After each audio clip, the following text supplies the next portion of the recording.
우리가 지금 걱정하는 부분이 그런 거예요. 뭐 1억이 부족한데 사실은 이걸 증여받아야 되는데 이걸 신고해야 되나 말아야 되나. 옛날에는 그냥 소명 정도의 수준이었는데 네, 맞아요. 지금은 진짜 탈탈탈탈 털어버리는 그런 네, 조사 수준. 맞아요. 그래서 조사를 받아보시면 네. 되게 무서워. 무서워요. 네, 진짜 무서워요.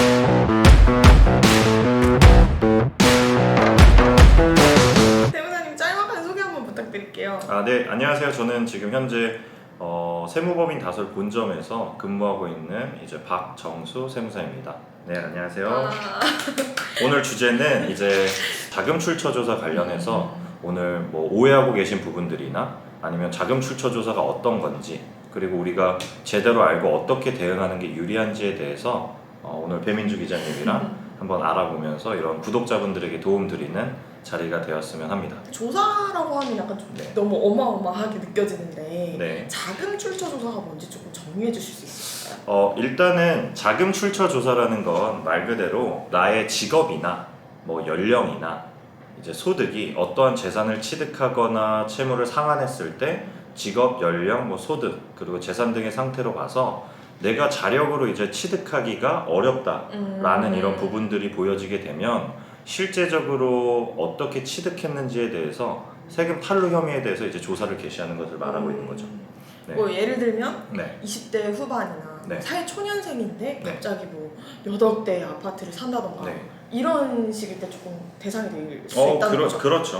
뭐 부모님에게 증여를 받았다거나 또 국세청에서 이제 이따가 이제 설명드릴 뭐 소득 지출 분석 시스템이라는 부분이 있는데 거기에서도 이제 자료가 형성될 수도 있는 거죠.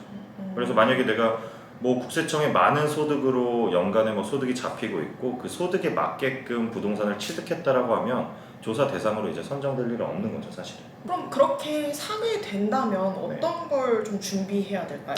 지금 뭐 어떤 그 이제 본인의 당연히 이제 어떠한 출처로 사는지에 대해서 그 작년부터는 이제 부동산 특정 지역에 이제 부동산을 취득을 할 때 자금 조달 계획서를 제출하게 돼 있잖아요. 그래서 내 본인 자금의 원천이라든지 기존의 집을 처분했다든지 아니면은 뭐 대출을 받았다든지 이런 이제 계획서를 제출하고 있기 때문에 그런 부분에 대해서 그 준비를 해야 되는 거죠. 그리고 각각 이제 서류나 대응되는 서류도 이제 준비를 해야 되는 상황입니다. 제 돈이 네. 이걸 사기 위해서 어디서 났어요, 어디서 네, 가져왔어요를 이제 네. 밝혀주는 절차를 미리 가진다라는 맞죠. 거죠. 그 지금 말 그대로 내가 뭐 10억의 아파트를 취득할 때 80%의 자금만 소명하면 전혀 문제 없다라는 이런 얘기들이 되게 많잖아요. 맞아요. 네. 근데 그 부분이 이제 정말 옛말이라는 거죠. 네. 왜냐하면 과거에 이제 개별 부동산 취득에 대한 조사가 뭐 자금 출처 이제 소명이라는 단계가 있었어요. 말 그대로 10억짜리 부동산을 살 때 80%의 정도의 내 자금원만 확인이 된다라고 하면 예를 들면 뭐 10년치의 나의 근로소득 그런 부분이 내가 연봉이 1억이어서 뭐 한 8년 정도 되면 8억 정도가 소명이 되면 이제 넘어가던 시절이 있었어요. 근데 지금 같은 경우는 2009년부터 이제 도입된 PCI 분석 시스템이라고 있어요. 말 그대로 보통 일정 기간, 보통 5년 정도를 재산이 증가하고 그리고 내 소비 지출이 있었는데 국세청에 신고된 소득보다 부족한 부분이 있다면 말 그대로 이제 탈루 혐의자로 선정이 되는 거죠. 그러다 보니까 조사 강도가 80%만 소명해서 끝나는 게 아니라 정말로 금융거래 내역 조회도 다 하고 있고 그럼 여기에 대해서 부족분이 정말로 뭐 증여를 받았는지 아니면 내가 종합소득세가 탈세를 한 건지 그래서 예전의 조사 강도랑 지금 비교조차가 안 되는 이런 상황인 거죠. 탈탈탈 털어버리는 그런 조사 수준. 맞아요. 그래서 정말로 이게 내가 재산이 늘어났고 어떤 부분에 있어서 취득할 때 모든 거래 단계 내 자금 원천 이게 어디서 왔는지 이런 부분을 꼼꼼하게 조사하고 있어요. 또 오해하시는 부분 중에 하나가 네. 이 증여 추정 배제에 대해서 네. 오해하시는 분들이 좀 네. 있더라고요. 네. 조사 이제 배제 기준이 있습니다.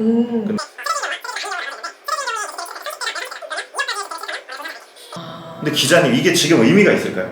중위 가격이 작년에 이미 이제 9억을 넘었고 넘었죠. 네, 지금 이제 10억이 이제 초과되고 있는 상황입니다. 네, 의미가- 오피스텔도 못 삽니다. 지금 수도권에서 오피스텔도 못 사기 때문에 네.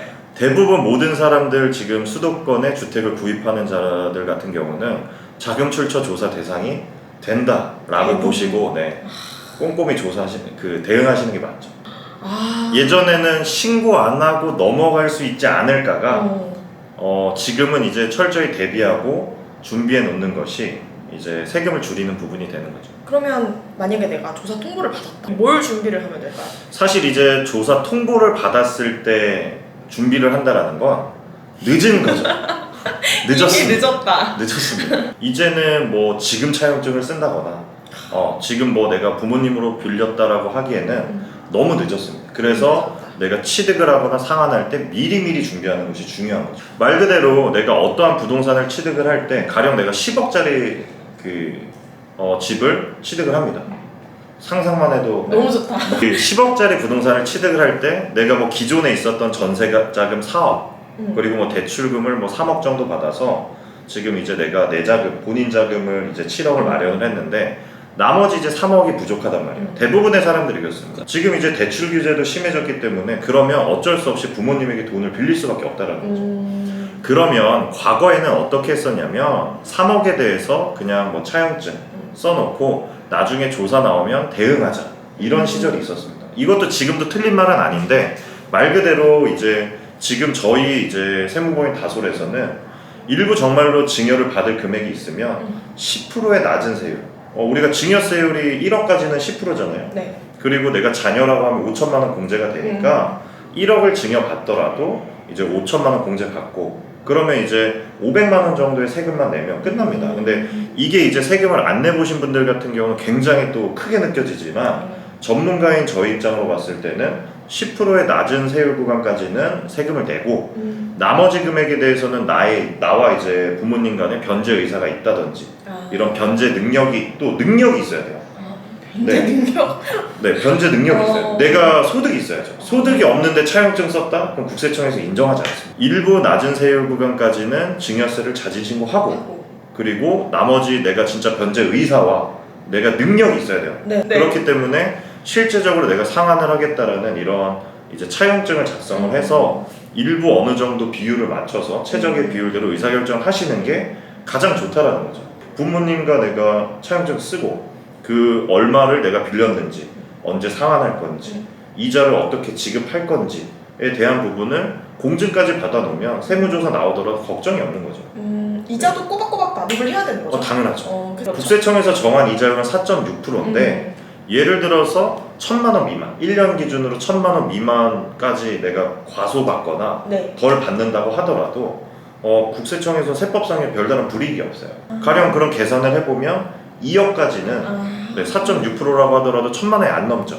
그럼 2억을 빌리더라도 이자를 미지급하더라도 괜찮다라는 거죠. 하지만 이 부분이 이제 특수관계간의 이런 부분이 있고 조사 나왔을 때 우리가 정말 실제 변제 의사와 변제 능력이 있었다라는 부분을 입증하기 위해서 월에 뭐 5만 원 정도, 뭐 10만 원 정도 이렇게 이자 지급 명목으로 저희는 송금하라고 이렇게 말씀드리고 권고드리는 부분이 있는 거죠.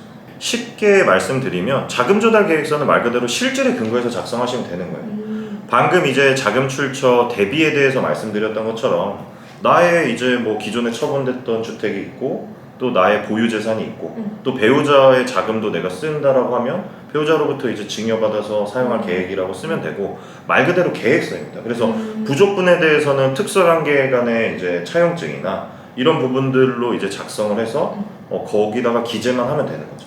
근데 지금은 세상이 많이 바뀌고 있습니다. 그래서 실질적으로는 저희 전문가 입장에서는 일부 뭐 5천만 원이든 1억이든 실제 증여받았다라고 당당하게 밝히고 뭐 100만 원, 몇백만 원이라도 내가 세금을 내면서 그걸 딱 맞춰놓으면 오히려 이제 조사 대상에서 선정되지 않을 수 있다라는 거죠. 그러니까 선생님이 모범생은 약간 좀 빼주듯이 그렇죠. 그런 느낌? 그렇죠. 자진 신고하고 성실하게 지금 나는 의무를 하고 있다라는 부분이 오히려 배제 기준에 안 나올 확률이 높아질 수 있다라는 거죠.